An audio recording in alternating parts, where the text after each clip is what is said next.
क्या वास्तु में भी कुछ ऐसी दिशा है जो हमारे रिलेशनशिप को डेडिकेट होती है? यस, रिलेशनशिप हमारे लाइफ्स का एक बहुत इंपॉर्टेंट एस्पेक्ट है। तो अगेन साउथ वेस्ट की जो दिशा है वो रिलेशनशिप्स की दिशा है, और मैं कुछ छोटी छोटी रेमेडीज़ बताता हूँ, छोटे छोटे टिप्स देता हूँ जिससे आप रिलेशनशिप्स को स्ट्रेंथन कर सकते हो। साउथ वेस्ट की दिशा में हमारी एक फुल फैमिली की एक single moment, single family picture ज़रूर होनी चाहिए। एक गोल्डन फ्रेम में एक सिंगल फैमिली पिक्चर हमें साउथ वेस्ट की दिशा में ज़रूर लगानी चाहिए। साउथ वेस्ट की दिशा क्योंकि रिलेशनशिप की दिशा है, तो वहाँ हम एक रिलेशनशिप को दर्शाने वाली एक इमेज और यूज़ कर सकते हैं। लव बर्ड्स की फ़ोटोग्राफ को भी हम वहाँ यूज़ कर सकते हैं, लव बर्ड्स की शो पीसेस को भी हम वहाँ लगा सकते हैं। तो साउथ वेस्ट की दिशा को हम एक तो सबसे पहले दोष मुक्त करेंगे, और उसके बाद ये फ़ोटोग्राफ हम अगर लगाएंगे तो हमारे रिलेशनशिप स्ट्रेंथन होंगे। दूसरी बात अगर मैं करूँ, ये तो हो गई एक फैमिली के रिलेशनशिप में। एक जो रिलेशनशिप बड़ा अनोखा रिलेशनशिप है वो है सास बहू का रिलेशनशिप।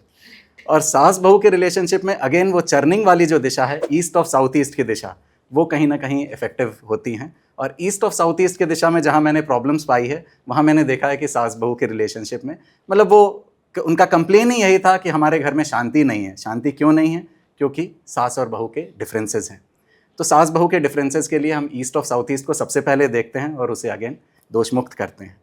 तो ईस्ट ऑफ साउथ ईस्ट भी इंपॉर्टेंट दिशा है। साउथ वेस्ट की दिशा ओवरऑल रिलेशनशिप की दिशा है, तो साउथ वेस्ट की दिशा में एक फैमिली पिक्चर ज़रूर लगानी चाहिए। साकार जी ने जैसे हमें बहुत अच्छे टिप्स दिए हैं रिलेशनशिप को लेके, एक चीज़ और मैं ऐड करना चाहूँगी सोनी, अगर व्यूअर्स कर पाएँ तो बहुत इजी चीज़ है। आप अपने बेडरूम में पिंक कलर का इस्तेमाल कीजिए, चाहे कर्टन्स हैं, बेड शीट्स हैं, तो पिंक कलर वीनस को इन्हांस करता है, जो कि रिलेशनशिप के लिए बहुत ही इंपॉर्टेंट कलर है। उसके अलावा आप रोज़ क्वार्ट्ज का स्टोन रख सकते हैं, दैट इज़ ऑल्सो जो हेल्प करता है रिलेशनशिप इन्हांसमेंट में। हस्बैंड्स अपनी वाइफ को रोज़ क्वार्ट्ज की ज्वेलरी गिफ्ट भी कर सकते हैं, ये भी रिलेशनशिप के लिए बहुत सूटेबल है। साकार जी, मेरा सवाल आपसे है कि कुछ लोग लिविंग रिलेशनशिप में रहते हैं, ठीक है, वो लोग एक फ्लैट में लेके रहते हैं, तो वहाँ पर भी आजकल कैसा हो रहा है कि उनका रिलेशनशिप बहुत जल्दी टूट जाता है, तो वहाँ पे भी क्या वास्तु इफेक्ट करता है? वास्तु इफेक्ट करता है, पर अब ये लिव इन रिलेशनशिप हो या मैरिड रिलेशनशिप हो, वास्तु उसमें डिफ्रेंशिएट नहीं करता है। Relationship is a relationship. अगर कोई लिव इन रिलेशनशिप में भी रह रहा है तो उसके लिए इंपॉर्टेंट साउथ वेस्ट की ही दिशा है, और साउथ वेस्ट की दिशा से ही उन्हें रिलेशनशिप के एनर्जीज मिलते हैं।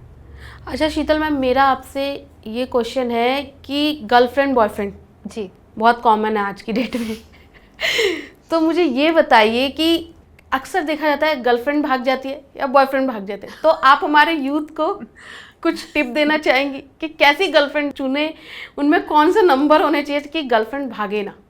तो जब आप गर्लफ्रेंड चुने या बॉयफ्रेंड चुने, सबसे पहले न्यूमरोलॉजी के हिसाब से आपके लिए फ्रेंडली कॉम्बिनेशन ज़रूर चुने, एंटी कॉम्बिनेशन ना चुने, क्योंकि वैसा हुआ तो बहुत ज़्यादा देर तक वो शुरू में तो अट्रैक्शन लगेगी, क्योंकि ऑपोजिट्स ऑलवेज अट्रैक्ट्स, बट कुछ देर बाद you will have different paths, तो आप अट्रैक्शन नहीं फील करेंगे, सफोकेशन फील करेंगे, बिकॉज आपकी एनर्जीज मैच नहीं होंगी।